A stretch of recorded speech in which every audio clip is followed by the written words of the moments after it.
Hello everyone, thank you for joining me. Going on to the D-Wave website, the company that first originated the quantum computer. They have a video intro here on the website to explain a little bit about quantum computers, and then I'm going to read a little bit of the excerpts off their website and go over just a couple things. There's an article from a science website talking about some new technology they've come out with these machines. But let's play the video. It's about 3 minutes, and then I will come back on. I see quantum computation as being a tool that can solve problems that you could never otherwise solve. Doing genomic analysis to help find better drugs, debugging large complex systems, to looking for bad guys in large amounts of data, space exploration, trying to optimize waterworks, building artificial intelligences that can help us solve very difficult complex problems. Building a quantum computer is a historic thing, and it's really like venturing into uncharted territory. There's no precedent here. Quantum computing literally taps into our most fundamental understanding of the laws of nature. In nature, there's this almost spooky phenomenon called quantum mechanics, where a thing can be in two states at the same time.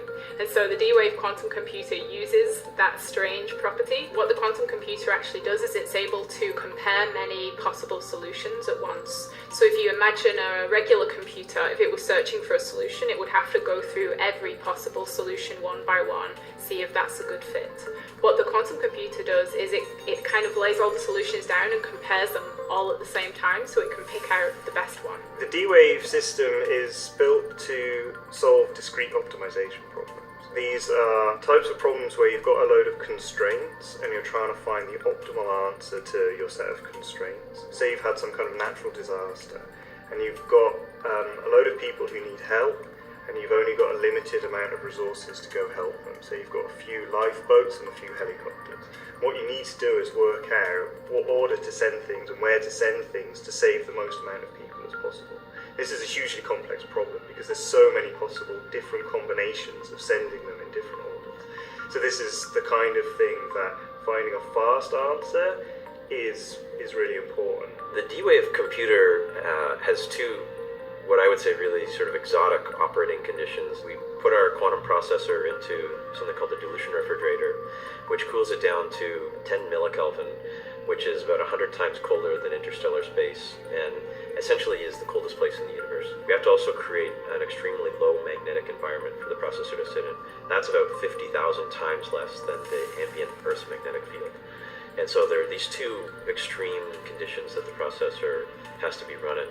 In this company, a few dozen people in 10 years have managed to make a technology that can match and beat the existing normal computer technology that's been developed, all around the world for 60 years. We have an incredible future ahead of us. First and foremost, we're just going to increase the capability of this processor. We'll have at least 2 more generations of this processor over the next 5 years. So from a raw performance point of view, this is going to be an incredible capability.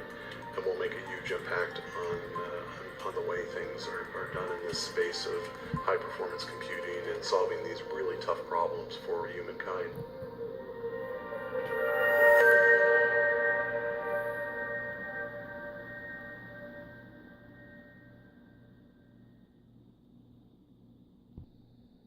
Okay, so that's a brief overview about what quantum computers are.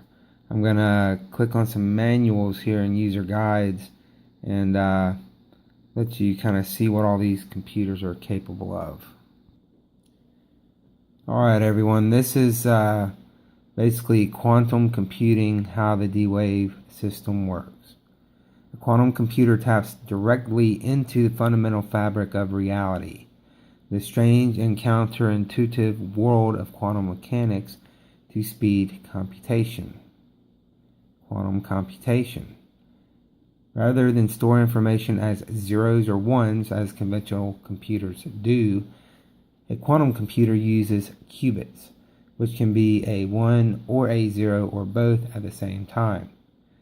This quantum superposition, along with the quantum effects of entanglement and quantum tunneling, enable quantum computers to consider and manipulate all combinations of bits simultaneously, making quantum computation powerful and fast.